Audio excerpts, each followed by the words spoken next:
കാശിനാഥൻ ഭാഗം 15. രചന അവതരണം ദിവ്യരാജ്. തോളിൽ നനവ് പടരവേ കാശിനാഥൻ കരയുകയായിരുന്നെന്ന് അറിഞ്ഞു വൈഷ്ണവി. എന്തിനാ കരയണേ കാശിനാഥ? മെല്ലെ അവൻ്റെ നെറുകിൽ തലോടിയവൾ. എന്നെ എല്ലാവർക്കും വെറുപ്പും ദേഷ്യവും ഒക്കെയാ. നിനക്കെങ്ങനാ എന്നോടിങ്ങനെ പെരുമാറാൻ പറ്റണേ? നിറമിഴിയോടെ ചോദിച്ചവൻ. ഒന്ന് ദീർഘമായി നിശ്വസിച്ചവൾ. പിന്നെ തുടർന്നു. ചില നേരത്ത് ഈ കാശിനാഥൻ എൻ്റെ കുട്ടികളെക്കാളും കഷ്ടാട്ടോ. കരയുന്നത് കണ്ടില്ലേ? ചെറുചിരിയോടെ അവൻ്റെ മുഖമടർത്തി മാറ്റി ആ നെറുകിൽ മെല്ലെ ചുണ്ടുകൾ അമർത്തി. വൈശു, ഒരിക്കലും എന്നെ വിട്ടേച്ചു പോവില്ലാന്ന് ഉറപ്പാണോ? അവളുടെ കൈകൾ രണ്ടും പിടിച്ചെടുത്ത് ചോദിച്ചവൻ. ഈ മനസ്സിൽ ഞാനുണ്ടോ ഇല്ലയോ എന്നൊന്നും എനിക്കറിയില്ലേ കാശിനാഥ. പക്ഷേ എൻ്റെ മനസ്സിൽ നിങ്ങളുണ്ട്. അത് ഈ താലി കെട്ടിയതിൽ പിന്നെയാ. അതിനു മുന്നേ നിങ്ങൾ എനിക്ക് ആരുമായിരുന്നില്ല. നല്ലൊരു സുഹൃത്തിനപ്പുറം. ഉറപ്പായും വിട്ടുപോവില്ല. പിന്നെ ഒക്കെ ഉൾക്കൊണ്ടുവരാൻ മനസ്സ് പാകപ്പെട്ട് വരുന്നേയുള്ളൂ. എൻ്റേത് മാത്രമല്ല നിങ്ങളുടേതും. സമയമെടുക്കും. പിന്നെ ഈ മനസ്സിൽ ഞാനിപ്പോഴും വെറും കളിക്കൂട്ടുകാരിയാ. ഭാര്യാസ്ഥാനത്ത് തന്നെ കാണാൻ പറ്റില്ല എന്നാണേൽ അതും പറയാം. മാറിത്തരണമെങ്കിൽ അതും ചെയ്യാം. പറയവേ ഇടറിയിരുന്നു അവളുടെ സ്വരം. അവളെ മുറുകെ പുണർന്ന് തൻ്റെ പ്രണയം അവളാണെന്ന് വിളിച്ചു പറയാൻ തോന്നി കാശിനാഥന്. പക്ഷേ എന്തോ വല്ലാത്തൊരു അപകർഷതാബോധം അവൻ്റെ മനസ്സിൽ കട്ട പിടിച്ചങ്ങനെ കിടന്നു. ഒരുപക്ഷെ താൻ പറയുന്നത് വിശ്വസിച്ചില്ലെങ്കിലോ? കളവാണെന്ന് കരുതിയാലോ? ഉള്ളിൽ ഇഷ്ടവും വച്ചിട്ട് അവളോട് താൻ കാട്ടിക്കൂട്ടിയതും അങ്ങനല്ലേ? തെറ്റിദ്ധരിച്ചാലോ? പല പല ചിന്തകൾ മനസ്സിൽ ഉയർന്നു വന്നു. പറയാനായില്ല അവന്. കണ്ണേട്ടാ, മതിയിട്ടോ സ്വപ്നം കണ്ടത്. വേഗം റെഡിയായി വന്നേ. എനിക്ക് നന്ദേട്ടനെ ഒന്ന് കാണണേ. ആളിപ്പോൾ നാട്ടിൽ വന്നിട്ടുണ്ടെന്ന് അച്ഛൻ വിളിച്ചപ്പോൾ പറഞ്ഞേ. ഇവിടേക്ക് ട്രാൻസ്ഫർ കിട്ടിയെന്ന്. അതേതായാലും നന്നായി. കണ്ണേട്ടനും ഒരു കൂട്ടാവൂലോ. പണ്ടത്തെ ഉറ്റ ചങ്ങാതിയല്ലേ. അത് പറയവേ അവൻ്റെ മുഖത്ത് വിളറിയ ഒരു പുഞ്ചിരി വിടർന്നു. ആ, നന്ദേട്ടന് മനസ്സിലായില്ല കണ്ണേട്ടന്? എൻ്റെ വല്യച്ഛൻ്റെ മകനെ. കണ്ണേട്ടൻ്റെ ബെഡാ ദോസ്തല്ലായിരുന്നോ? അത് പറയവേ ചെറുചിരിയോടെ അറിയാമെന്ന പോലെ തലയാട്ടിയവൻ. ഇപ്പോൾ വലിയ പോലീസാട്ടോ. SI ആണ്. എന്നാലും ഇപ്പോഴും ആ പഴയ സ്നേഹവും അടുപ്പവും ഒക്കെ ഉണ്ട്. അതുപോലെ തന്നെ മാറിയിട്ടില്ല. വിളിക്കുമ്പോഴൊക്കെ കണ്ണേട്ടനെ തിരക്കാറുണ്ട്. ചെറുചിരിയോടെ പറഞ്ഞവൾ. ഞാൻ ചെന്ന് റെഡിയായി വരാം. ടവല് കയ്യിലെടുത്തവൻ. കണ്ണേട്ടാ, മെല്ലെ വിളിച്ചവൾ. ഉടനെ തിരിഞ്ഞു നോക്കി എന്തെന്നുള്ള രീതിയിൽ. നമുക്ക് ഈ കോലം ഒന്ന് മാറ്റണംടോ. അവനെ അടിമുടി നോക്കിയവൾ. മനസ്സിലാകാത്ത പോലെ അവളെ നോക്കിയതും ഈ നീണ്ടു ചുരുണ്ട് കിടക്കണ തലമുടിയും ഒത്തിരി ഇറങ്ങിയ താടിയും ആകെ ഒരു പ്രാകൃത കോലം തോന്നിക്കുന്നുണ്ട്. ഇതൊക്കെ വെട്ടി ഒതുക്കി വന്നാൽ കണ്ണേട്ടൻ്റെ മുഖത്തിന് തന്നെ വെട്ടം വരും. ചെറുചിരിയോടെ പറഞ്ഞവൾ. മെല്ലെ ഒന്ന് ചിരിക്കാൻ മാത്രം ചെയ്തവൻ. ബാത്റൂമിലേക്ക് കയറുന്നതിന് മുന്നേ ട്രിമ്മറും എടുക്കാൻ മറന്നില്ല. ബാർബറുടെ പണിയാ ചെയ്യാൻ പോണതേ. എത്ര ശരിയാവുമെന്നറിയില്ല. ചെറുചിരിയോടെ പറഞ്ഞതും. ഇത്തിരി ഭംഗി കുറഞ്ഞാലും എനിക്ക് പ്രശ്നമില്ല കാശിനാഥ. കുസൃതിയോടെ പറഞ്ഞവൾ. ബാഗെല്ലാം പാക്ക് ചെയ്ത് വെച്ചതും കാശിനാഥൻ റെഡിയായി വന്നിരുന്നു. മുടി കുറച്ചു മാത്രം വെട്ടി വെടിപ്പാക്കിയിട്ടേ ഉള്ളായിരുന്നുള്ളൂ. താടി പറ്റെ ഡ്രിം ചെയ്ത് മാറ്റി. കാടും പടപ്പും വെട്ടി വെടിപ്പാക്കിയ പോലെ ഒരു ഐശ്വര്യം ആ മുഖത്ത് തെളിഞ്ഞു. അതേ, ഇന്ന് ബാർബറെ കണ്ട് ആ നീളൻ മുടിയൊക്കെ നന്നായി വെട്ടിമാറ്റണം കേട്ടോ. കണ്ണേട്ടന് ചേരണില്ല ഈ മുടി. മെല്ലെ പറഞ്ഞുകൊണ്ട് അവൻ്റെ വെട്ടിയൊതുക്കിയ കുറ്റിത്താടിയിലൂടെ വിരലോടിച്ചവൾ. അവളുടെ പ്രവൃത്തികളൊക്കെ ഉള്ളിലെ നോവ് മറന്ന് ആസ്വദിക്കുകയായിരുന്നവൻ. വാതില് പൂട്ടി റൂമിൽ നിന്ന് പുറത്തേക്കിറങ്ങിയതും കണ്ടത് തൊട്ടടുത്ത റൂമിൽ നിന്ന് ഇറങ്ങി വരുന്ന സാവിത്രിയെയാണ്. വൈശു പറയുന്നതിനൊക്കെ തലയാട്ടി ചിരിക്കുന്നവനെ തെല്ലമ്പരപ്പോടവർ നോക്കി നിന്നു. തലേന്ന് സന്ധ്യയ്ക്ക് ഇവിടേക്ക് വന്നു കയറിയ കാശിനാഥനല്ല ഇപ്പോൾ തൻ്റെ കൺമുന്നിൽ നിൽക്കുന്നതെന്ന് ഒറ്റ നോട്ടത്തിൽ മനസ്സിലാക്കുമ്പോൾ നെഞ്ചിലെ അഗ്നി ആളിക്കത്തി തുടങ്ങിയിരുന്നു. നീണ്ട് അലസമായി കിടന്ന താടിയും മുടിയുമൊക്കെ വെട്ടി ഒതുക്കിയിരിക്കുന്നു. നേരത്തെ പ്രാകൃത രൂപം മാറി മനുഷ്യക്കോലം കൈവന്നിരിക്കുന്നു. മുഖത്ത് നിറഞ്ഞു നിൽക്കുന്ന പ്രസന്നത. ഒറ്റ രാത്രി കൊണ്ട് ഇവൾ എന്ത് കൂടോത്രമാവും ചെയ്തത്? അവൻ്റെ തെളിഞ്ഞ മുഖം കണ്ടപ്പോൾ പകയാളി കത്തി അവരിൽ. ഒരു കുഞ്ഞു സന്തോഷം പോലും അവൻ അനുഭവിക്കുന്നത് സ്വസ്ഥത കെടുത്തി അവരുടെ. തങ്ങളെ തന്നെയാണ് സാവിത്രി നോക്കി നിൽക്കുന്നതെന്ന് കണ്ടതും വൈശു അവൻ്റെ കയ്യിൽ കൈകോർത്ത് പിടിച്ച് താഴേക്ക് നടന്നിറങ്ങി. അതുകൂടി കണ്ടതേ പല്ല് ഞെരിച്ചവർ അതീവ കോപത്തോടെ. മോളിനി എന്നാ വരിക? തൻ്റെ നിർബന്ധത്തിന് വഴങ്ങി പ്രാതൽ കഴിക്കാനിരുന്നവൾക്കരികിലായി വന്നിരുന്നു ശാരദാമ്മ. 2-3 ദിവസം കഴിയുമ്പോൾ. പറയവേ കാശിനാഥനെ ഒന്ന് പാളി നോക്കി. അവളെ തന്നെ നോക്കിയിരുന്ന് ഭക്ഷണം കഴിക്കുന്നുണ്ട്. ആദ്യമായാണ് കണ്ണേടൻ തനിക്കൊപ്പം ഈ ഡൈനിങ് ടേബിളിൽ ഇരുന്ന് പ്രാതൽ കഴിക്കുന്നതെന്നോർക്കെ മനോഹരമായൊരു പുഞ്ചിരി അവളുടെ ചുണ്ടുകളിൽ തഴുകി മറഞ്ഞു. അവനൊപ്പം ആ ബുള്ളറ്റിന്റെ പിന്നിലിരിക്കവേ ജ്വലിക്കുന്ന കണ്ണോടെ തങ്ങളെ നോക്കി മുകളിലത്തെ നിലയിലെ സോപാനത്തിണ്ണയിലിരിക്കുന്ന സാവിത്രിയെ കണ്ട് കുറുമ്പേറി അവളിൽ. വലം കൈയെടുത്ത് അവന്റെ വയറിലൂടെ ചുറ്റിപ്പിടിച്ചു വെച്ചു. അതോടി കണ്ടതേ കോപം അനിയന്ത്രിതമായി മാറിയവരിൽ. വൈകുന്നേരം നേരത്തെ വരണേ കണ്ണേട്ടാ, അമ്പലത്തിലൊന്ന് പോവണം. ഞാൻ പറഞ്ഞതുപോലെ ഈ മുടിയും വെട്ടി നിരപ്പാക്കിയേക്കണേ. ബിജുവേട്ടന്റെ സലൂണിൽ പോയാ മതി. കണ്ണേട്ടന്റെ മുഖത്തിന് ചേരുന്ന പോലെ മുടി മാറ്റിത്തരും. തലയാട്ടുക മാത്രം ചെയ്തവൻ ബുള്ളറ്റ് അകന്നു പോകുന്നത് നോക്കി അവിടെ തന്നെ നിന്നവൾ. ആഹാ, എന്റെ കുട്ടി വന്നോ? ഭരതന്റെ ഒച്ച കേട്ടതും മെല്ലെയൊന്ന് തിരിഞ്ഞു നോക്കിയവൾ. പടക്കം പൊട്ടണ പോലത്തെ വണ്ടിയുടെ പുക്കാര ശബ്ദം കേട്ടപ്പോഴേ തോന്നി നിങ്ങളാവുന്ന്. ദൂരേക്ക് മാഞ്ഞകലുന്ന കാശിനാഥനെ നോക്കി പറഞ്ഞയാൾ. അയാള് പോയല്ലേ മോളെ? വാത്സല്യത്തോടെ അവളുടെ നെറുകിൽ തലോടും. വൈകുന്നേരം വന്നോളും. അമ്പലത്തിൽ പോവേണ്ടതാ. ചെറുചിരിയോടെ പറയവേ അകത്തേക്ക് കയറിയിരുന്നവർ. എടാ ചെക്ക, മതിയിടാ. ഇനിയും വെറുതെ കൊത്തൻ ചക്ക കുത്തിയിടണ്ട നീ. ഒരു ഇടിച്ചക്കക്കാരൻ. എന്തൊരു കൊതിയാ ചെക്കന്.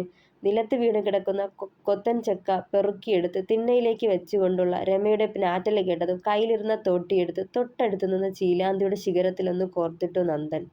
കടയെന്ന് കണ്ട വിഷം വാങ്ങി തിന്ന് വയറ് കേടാക്കണേലും നല്ലതല്ലേ രാധകുട്ടിയെ ഈ ആർക്കും വേണ്ടാത്ത കൊത്തൻ ചക്ക. ചക്കയിലുള്ള ഔഷധമൊന്നും പറഞ്ഞാൽ അറിയൂല. ചെറുചിരിയോടെ പറഞ്ഞു നന്ദൻ. അത് ശരി, അമ്മയും മോനും കൂടി ഇടിച്ചക്കയുണ്ടാക്കാൻ പോവാല്ലേ? ഗേറ്റ് കടന്ന് മുറ്റത്തേക്കിറങ്ങവേ ചോദിച്ചു വൈഷ്ണവി. അവരുടെ സ്വരം കേട്ടെന്ന പോലെ പെട്ടെന്ന് തിരിഞ്ഞു നോക്കി അമ്മയും മകനും. ആ, നീയാണോടി കാന്താരി? ഇതെപ്പോ വന്നു? നീ കെട്ടിപ്പോയ പിന്നെ ഇന്നാട്ടിലെ സകല ചെക്കന്മാരും മാനസമൈനെ പാടി പരിക്കുട്ടി കളിച്ച് നടക്കുവാണെന്ന് കേട്ടു. നേരാന്നോടി? നന്ദൻ കളിയാക്കി. രാധമ്മേ, ഈ നന്ദേട്ടൻ പറയണത് കേട്ടില്ലേ? ചുണ്ടു കൂർപ്പിച്ച് ചിരിയോടെ നിൽക്കുന്നവരെ നോക്കിയവൾ. ഈ ചെക്കൻ മിണ്ടാതിരിക്കടാ. പോത്തുപോലെ വളർന്നു. എന്നിട്ടും കൊച്ചു കുഞ്ഞെന്നാ ഓന്റെ വിചാരം. വന്ന് കയറുമ്പോഴേ ആ കൊച്ചിനോട് തല്ലുപിടുത്തം ആ ചെക്കന്. അവർ ഗർവിച്ചു. ഓ, എനിക്ക് ആകെയുള്ളൊരു പെങ്ങളുട്ടി അവള്. എനിക്ക് തല്ലു പിടിക്കണമെന്ന് തോന്നുമ്പോൾ തല്ലു പിടിക്കും ഞാൻ. ഏറ് കണ്ണാലെ അവളെ നോക്കി. അത് പോട്ടെ, കൊച്ചിന്ന് വന്നപ്പോ നിക്കെന്താ കൊണ്ടുവന്നേ? കളിയായി ചോദിച്ചുകൊണ്ട് അവനടുത്തേക്ക് നടന്നവൾ. കുറച്ച് മുഴുത്ത മൂട്ടയും വലിയ കൊതുകും. ഇപ്പൊ അതാ അവിടെ സുലഭം. ചിരി കടിച്ചമർത്തി അവനത് പറഞ്ഞതും അവനെ നോക്കി കണ്ണുരുട്ടിയവൾ. വൈദ്യൻ ഇപ്പോഴും ജീവനോടുണ്ടോടി? അതോ നിന്റെപ്പമുള്ള ജീവിതം മടുത്ത് ആത്മഹൂതി ചെയ്തോ? കുസൃതിയോടെ അവളെ നോക്കിയവൻ. ദേ വല്യമ്മേ, ഈ നന്ദേട്ടനോട് മിണ്ടാണ്ടിരിക്കാൻ പറയൂട്ടോ. ഞാൻ നല്ലത് കൊടുക്കും. വൈശു കൂർപ്പിച്ചു നോക്കിയവന്. ഓ പിന്നെ, ഒന്ന് പോയേടി. അവളുടെ തോളിൽ കൈയിട്ട് തന്നിലേക്ക് ചേർത്തവൻ. കണ്ണൻ ഓക്കെ ആയോ മോളെ? അതുവരെ ചിരിയോടെ നിന്നവൻ ഗൗരവത്തോട് ചോദിച്ചു. ഒക്കെ ഞാൻ പറഞ്ഞിരുന്നൂലോ നന്ദേട്ടാ. ചെറിയ പ്രായം തൊട്ട് ആൾ അനുഭവിച്ചതൊക്കെ അത്രയും ഭീകരമാ. എല്ലാം ഒന്ന് പറയാൻ എനിക്ക് വയ്യ. പറഞ്ഞാലും സങ്കടം ഏറെയുള്ളൂ ആളെ ഓർത്ത്. പഴയ കണ്ണേട്ടനെ തിരികെ കൊണ്ടുവരണം എനിക്ക്. നന്ദേട്ടനും ഉണ്ടാവണം എൻ്റെ കൂടെ. ദീർഘമായൊന്ന് നിശ്വസിച്ചവൾ. അത് പിന്നെ പറയണോ? ഞാനുണ്ടാവും. നീ ഒന്നും ഓർത്ത് വിഷമിക്കണ്ട. അവനെ നമുക്ക് മാറ്റിയെടുക്കാം, നമ്മുടെ പഴയ കണ്ണനായിട്ട്. ചെറുപ്പത്തിലെ മനസ്സിനെ മുറിവേൽപ്പിച്ചതൊക്കെ തന്നെയാവും അവൻ്റെ ഇന്നത്തെ ഈ അവസ്ഥയ്ക്ക് കാരണം. മാനസിക രോഗം. അത് പിന്നെ ഒരു പരിധിവരെ നിയന്ത്രിക്കാൻ പറ്റും. നിന്റെ സ്നേഹവും കരുതലും ഉണ്ടെങ്കിൽ അവൻ ഇനി ആ ഒരു അവസ്ഥയിലേക്ക് തിരികെ പോവില്ല. ദീർഘമായെന്ന് നിശ്വസിച്ചവൻ. അത് വിട്, എന്തായി കല്യാണക്കാരെ? മറ്റേ പെങ്കൊച്ചിനോട് ഇഷ്ടം പറഞ്ഞോ? ചിരിയോടെ തിരക്കിയത്. ഓ, എവിടെ? പറയാന്നും പറഞ്ഞിരുന്നപ്പോഴുണ്ട് പെണ്ണ് വെഡ്ഡിങ് ഇൻവിറ്റേഷനുമായി വരുവാ. കല്യാണത്തിന് വരണമെന്ന് പറയാൻ. അലസമായി പറഞ്ഞതും എളിക്ക് കയ്യും കൊത്തി വൈഷ്ണവി അവനെ ഒന്ന് കൂർപ്പിച്ചു നോക്കി. എന്നാലും എൻ്റെ കണ്ണേട്ടാ, കഴിഞ്ഞ 2 വർഷങ്ങളായിട്ട് നിങ്ങളുടെ അതേ സ്റ്റേഷനിൽ തന്നെയല്ലേ അവളും വർക്ക് ചെയ്തു വന്നത്? ഒരിക്കൽ പോലും മനസ്സ് തുറക്കാൻ പറ്റാണ്ട് പോയത് കഷ്ടമാട്ടോ. ഓ, എനിക്ക് അവളെ വിധിച്ചിട്ടുണ്ടാവില്ലടി. ഒന്ന് പോയാൽ വേറൊന്ന്, അത്രയുള്ളൂ. ഇവള് പോയാൽ ഇവളുടെ അമ്മച്ചി. കൂളായി പറഞ്ഞതും തിണ്ണയിലിരുന്ന് കൊത്തൻ ചക്ക തൊലിയെറിഞ്ഞു മാറ്റാൻ തുടങ്ങിയവൻ. എന്നാലും ഇഷ്ടായിരുന്നില്ലേ? അവൾ കണ്ണുകുറുക്കി. ഇഷ്ടമായിരുന്നു എന്ന് പറഞ്ഞ് കെട്ടുറപ്പിച്ചവളെ പോയി തട്ടിക്കൊണ്ടുവരാൻ പറ്റുമോ? നീയൊന്ന് അടങ്ങന്റെ വൈശുവേ.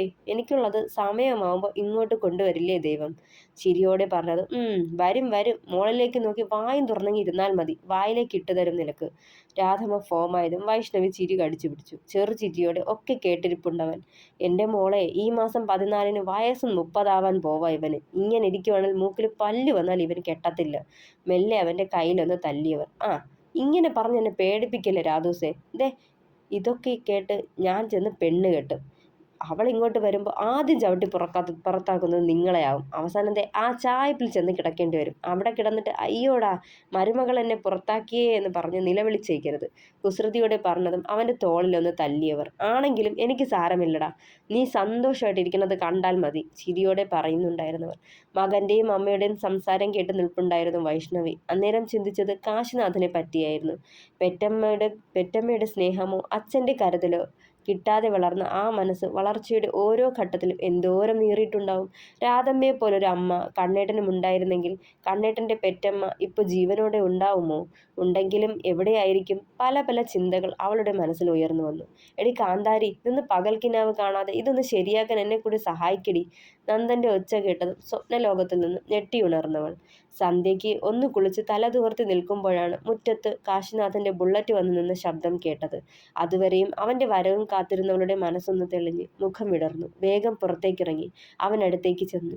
നീണ്ട തലമുടിയൊക്കെ വെട്ടിമാറ്റിയത് കണ്ടപ്പോൾ വലിയ സന്തോഷം തോന്നി അവൾക്കും. താൻ പറയുന്നത് അംഗീകരിക്കാൻ മനസ്സ് കാട്ടുന്നല്ലോ എന്നോർത്തു. മുടി വെട്ടിയപ്പോൾ തന്നെ ഐശ്വര്യം വീണിട്ടുണ്ട്. കണ്ടോ, ഇതേപോലെ ആയിരിക്കണം എപ്പോഴും. നമ്മളെ തോൽപ്പിക്കാൻ കാത്തു നിൽക്കുന്നവരുടെ മുന്നിൽ സ്വയം നശിച്ചു കാട്ടുകയല്ല ചെയ്യേണ്ടത്, സുന്ദരമായി ജീവിച്ചു കാട്ടണം, ചെറുചിരിയോടെ പറഞ്ഞവൾ ഈ സമയം കയ്യിൽ കരുതിയ പ്ലാസ്റ്റിക് കവർ അവൾക്ക് നേരെ നീട്ടുമ്പോൾ കണ്ണു മിഴിച്ചു നോക്കിയവന്. എന്തായത്? തുറന്നു നോക്ക്, ചെറുചിരിയോടവൻ പറഞ്ഞത്. മെല്ലെ അത് വാങ്ങി തുറന്നു നോക്കി. പഴുത്തു തുടുത്ത കുറേ ഞാവൽപ്പഴങ്ങൾ. അത് കണ്ടതേ അവളുടെ കണ്ണുകൾ വിടർന്നു. കണ്ണേട്ടൻ എങ്ങനെ അറിയാം എനിക്കിതിഷ്ടാന്ന്? പറയുന്നതിനൊപ്പം അതിലൊരെണ്ണം എടുത്ത് ഇട്ടിരുന്ന ടോപ്പിൽ തുടച്ച് വായിലേക്ക് വെച്ചവൾ. അതൊക്കെ അറിയാം, അലസമായി പറഞ്ഞുകൊണ്ട് വണ്ടിയുടെ ചാവിയും എടുത്ത് അകത്തേക്ക് നടന്നു. എന്നാലും പറയുന്നേ, അവൾ കെഞ്ചി. പണ്ട് നീ 6ാം ക്ലാസ്സിൽ പഠിക്കുമ്പോഴാണെന്ന് തോന്നുന്നു ഇത് കഴിക്കാനുള്ള കൊതി കൊണ്ട് അപ്പുറത്തെ ഭാമിയുടെ വീട്ടിലേക്ക് പോയത്. അവിടെ ചെന്നപ്പോൾ ഉയരത്തിൽ നിൽക്കുകയെല്ലാം, നിലത്തൊന്നുമില്ല. ഈ മരത്തിൽ താഴെയൊന്നും അധികം ശിഖരങ്ങളില്ലല്ലോ. നീ എന്താ ചെയ്തത്? തൊട്ടടുത്ത് നിന്ന് വലിയൊരു മാവിൽ അള്ളിപ്പിടിച്ചങ്ങ് കയറി. മുകളിൽ നിൽക്കണ പഴം മാത്രമേ കണ്ടുള്ളൂ. പോയ വഴിയൊന്നും നോക്കിയതുമില്ല. മുകളിലത്തെ ശാഖയിലിരുന്ന് കയ്യെത്തി അപ്പുറത്ത് നിന്ന് ഞാവൽപ്പഴം കയ്യെത്തി പറിച്ച് കഴിപ്പും തുടങ്ങി. കഴിച്ചു കഴിഞ്ഞ താഴേക്ക് നോക്കിയത്. അന്നേരം നിലത്തേക്കിറങ്ങാൻ കഴിയാതെ അലറി വിളിച്ച നിന്നെ മുകളിൽ കയറി സമാധാനിപ്പിച്ച് മെല്ലെ താഴേക്ക് കൊണ്ടുവന്നത് ഞാനാ, ചെറുചിരിയോടെ പറഞ്ഞതും അവൻ്റെ മുഖത്തേക്ക് ഉറ്റുനോക്കിയവൾ. എല്ലാം ഓർക്കണുണ്ടല്ലേ? അതൊക്കെ മറന്നു കളഞ്ഞിട്ട് പിന്നെ എനിക്കെന്ത് ജീവിതമാ വൈശു? ജീവിതത്തിൽ ഞാൻ ആകെ സന്തോഷിച്ചത് ആ നിമിഷങ്ങളില്ല, ഒരിക്കലും മറക്കില്ല, വിളറിയ ചിരിയോടെ പറഞ്ഞവൻ. അവൾ അവനെ തന്നെ നോക്കി നിന്നു. ചായ എടുക്കട്ടെ? കണ്ണേട്ടൻ റൂമിലേക്ക് ചെല്ലൂട്ടോ, ഞാൻ ഇട്ട് മാറാനുള്ളത് എടുത്തു വെച്ചിട്ടുണ്ട്, നമുക്ക് അമ്പലത്തിൽ പോയി വരാം, ചെറുചിരിയോടെ പറഞ്ഞവൾ. മൂളിക്കൊണ്ട് അകത്തേക്ക് കയറിപ്പോയവൻ. റൂമിലേക്ക് കയറി ചെല്ലുമ്പോൾ വൈശു കാണുന്നത് മുണ്ടുമായിട്ട് മല്ലിടുന്നവനെയാണ്. വലിച്ചുകൂട്ടി അതെങ്ങനെയൊക്കെയോ കൂട്ടിക്കെട്ടി വെക്കാനൊക്കെ നോക്കുന്നുണ്ട്. പക്ഷേ മുണ്ടിന് കാശിയോട് പരിഭവമാണെന്ന് കണക്കി അഴിഞ്ഞു മാറിക്കൊണ്ടിരുന്നു. ഷേ, ഇതെങ്ങനെ ഒടുക്കാനാ? ദയനീയമായി പറഞ്ഞതും അടക്കി പിടിച്ചൊരു ചിരി കേട്ടവൻ മെല്ലെ തിരിഞ്ഞു നോക്കുമ്പോൾ വൈഷ്ണവിയായിരുന്നു. പാതി അഴിഞ്ഞ മുണ്ട് കൂട്ടിക്കെട്ടി വെച്ചവൻ പെട്ടെന്നൊന്ന് വിയർത്തുപോയി. എന്താ കണ്ണേട്ടാ, കഴിഞ്ഞില്ലേ? എനിക്കിത് ശരിയാവില്ല, ഞാൻ ജീൻസ് ഇട്ടോളാം. പറയവേ അവൻ്റെ കൺകോളങ്ങൾ വല്ലാതെ ചലിക്കുന്നതും നെഞ്ചിടിപ്പേറുന്നതും കണ്ട് മനസ്സിലാക്കിയ പോരാ, ഇത് തന്നെ ഉടുക്കണം, ഇങ്ങ് തന്നേക്ക്, ഞാൻ ഉടുപ്പിച്ചു തരാം.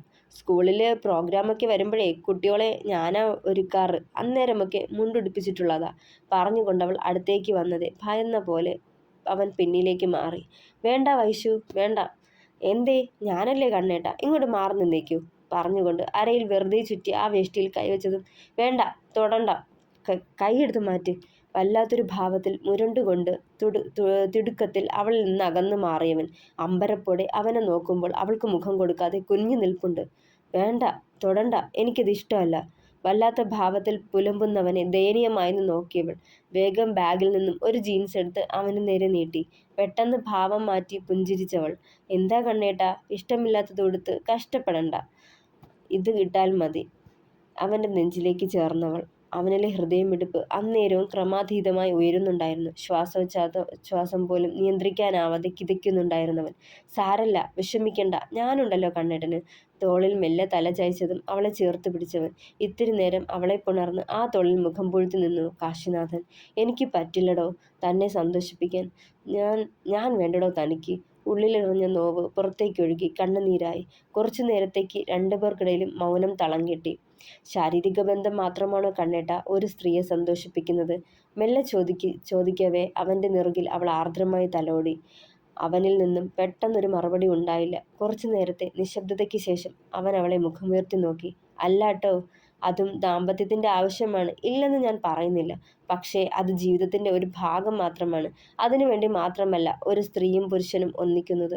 ശാരീരികമായ അടുപ്പത്തേക്കാളുപരി നമ്മുടെ മനസ്സുകളാണ് ആദ്യം അടുക്കേണ്ടത്. പരസ്പരമുള്ള വിശ്വാസവും സ്നേഹവുമാണ് പ്രധാനം. ബാക്കിയുള്ളവയ്ക്ക് നമുക്ക് പതിയെ ശരിയാക്കാം. ഈ ഭയം, അത് മാറി വരുമ്പോൾ ഒക്കെ മാറിക്കോളും, എനിക്കുറപ്പാണത്. ചെറുചിരിയോടെ അവന്റെ കവളിൽ കൈതലം ചേർക്കുമ്പോൾ അവന്റെ മാനസികാവസ്ഥയോർത്ത് പിടയുകയായിരുന്നു വൈശുവിന്റെ ഹൃദയം. തുടരും.